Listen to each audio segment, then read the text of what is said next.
I always give a caveat. I say, well, I've been teaching for 22 years. I said, for most of that time, I never use that particular word because it usually would bring up notions of some kind of mythical figure that doesn't exist anymore and that never really did exist.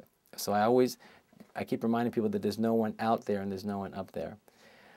The way I describe what God is, I say that God is the sum totality of everything that exists and doesn't exist.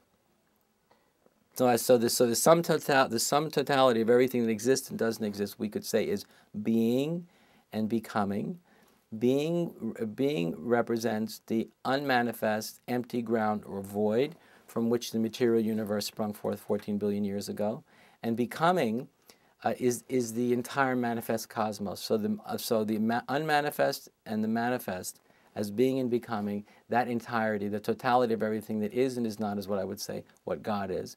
And then finally, I would say that in evolutionary spirituality and in evolutionary enlightenment, we begin to put a great deal of attention on the becoming, or eros, the becoming and the urge to become side of who and what God is, because I think for the individual at the leading edge at the beginning of the 21st century, that the creative impulse, the ecstatically urgent desire to be here and to as the creative process, I think, is the most important aspect of who and what God is for us to realize right now.